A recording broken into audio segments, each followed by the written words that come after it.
Hello everyone, जय श्री महाकाल। स्वागत है आपका मेरे चैनल में।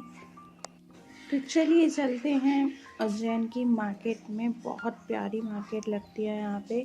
तो हम सबसे पहले गए थे काल भैरव मंदिर। तो वहाँ पर ये कुछ शॉप्स थी जहाँ पे इतनी प्यारी प्यारी महाकाल बाबा की पेंटिंग्स थी, मूर्ति थी। बहुत प्यारे प्यारे थे, काफ़ी बड़े बड़े। ये लोग अपनी शॉपिंग करने में लगी हैं। हमने ये धागे देखे थे और ये देखो कितनी प्यारी महाकाल बाबा की शिवलिंग है। बहुत सुंदर सुंदर शिवलिंग, मूर्ति वगैरह थी, पेंटिंग थी और काफ़ी अच्छी अच्छी चीज़ें थी। फिर हमने कड़े देखे और फिर हम गए थे मंदिर अंदर दर्शन करने के लिए। फिर हम लोग गए थे मार्केट घूमने। फिर हमने वहाँ पर काफ़ी सारी चीज़ें देखी थी। वहाँ पर काफ़ी अच्छे कड़े थे। फिर हमने कड़ी खरीदे और भी काफ़ी शॉपिंग की थी। हम आपको भी दिखाते हैं।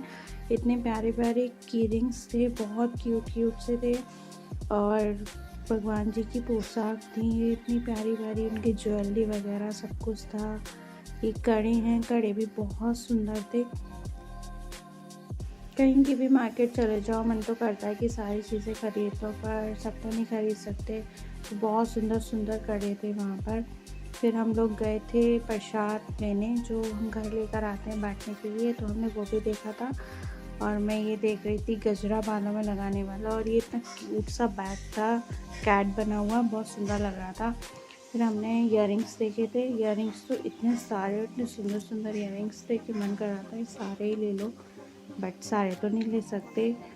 तो हमने कुछ सिलेक्ट किए थे लेने के लिए। फिर उसके बाद हमने प्रसाद ले लिया था और जो इयररिंग्स हमें लेने थे हमने वो ले लिए।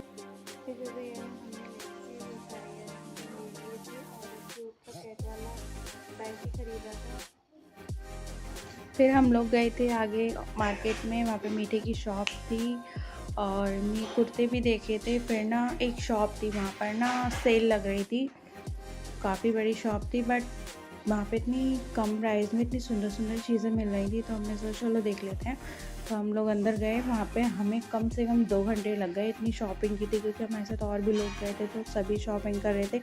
बट सच में यहाँ पे ना इतनी सुंदर सुंदर चीज़ें थी और उसके प्राइस बहुत कम थे। मतलब 30 रुपीज़, 40 रुपीज़, 100 रुपीज़ से ऊपर तो वहाँ पर कुछ भी नहीं था। और इतनी सुंदर सुंदर सारी चीज़ें और झुमकी, इयररिंग्स तो पूछो मत, इतने ज़्यादा थे, बहुत ज़्यादा, इतने सुंदर सुंदर।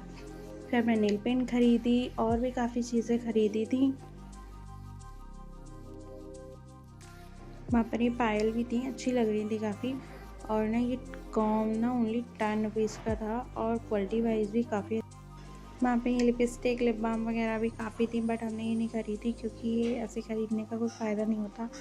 इसे हम कंपनी की ख़रीदें वही ज़्यादा ठीक रहता है। एंड बाकी का हमने ये की रिंग्स देखे थे, इतने क्यूट लग रहा था मुझे। ये की रिंग बहुत ज़्यादा प्यारा था, तो मैंने ये भी ख़रीदा था। सारी चीज़ें प्राइस वाइज भी ठीक थी, मतलब ठीक, काफ़ी अच्छी थी। वहाँ पे क्लेचर भी थे, काफ़ी अच्छी क्वालिटी के थे, पर फिर भी 10 रुपीज़ के ही थे। और फिर से कड़े आ गए। हम लोग के साथ आंटी वगैरह गई थी, उन लोगों ने कड़े लेने में बहुत टाइम लगाया, तो उन्होंने काफ़ी कड़े लिए थे। और ये बैग मुझे बहुत क्यूट लगा था, काफ़ी अच्छे अच्छे बैग थे। एंड फिर इयररिंग आ गए और इयररिंग देखकर तो मेरा मन करता है यार मैं सारे इयररिंग ख़रीद लूँ। इतनी प्यारी प्यारी झुमकियाँ थी। कलेक्शन इयररिंग का वाकई में बहुत सुंदर था। आप कभी भी उज्जैन जाओ ना तो इयररिंग ज़रूर खरीदना। उज्जैन में और इंदौर में बहुत सुंदर सुंदर इयररिंग मिलते हैं और प्राइस वाइज भी बहुत अच्छे होते हैं। फिर हम मार्केट में आगे बढ़े तो वहाँ पे ये शॉप थी टैडीज़ की, बहुत क्यूट क्यूट से सॉफ्ट टॉयज़ थे वहाँ पर, बहुत ज़्यादा। मन तो कर रहा था सारे ख़रीद लो, पर नहीं खरीद सकते, कहाँ क्या क्या सामान घर ला सकते हैं हम। बट सच में यार बहुत cute cute teddy bear and soft toys थे। एंड वो ना डॉगी था, बहुत बड़ा डॉगी था, बिल्कुल रियल जैसा लग रहा था। फिर हम थक कर अपने होटल वापस आ गए। तो आपको मेरा मार्केट ब्लॉग पसंद आया हो तो प्लीज़ चैनल को लाइक, शेयर एंड सब्सक्राइब कीजिए एंड वीडियो को ज़्यादा से ज़्यादा शेयर कीजिए। Okay, bye bye.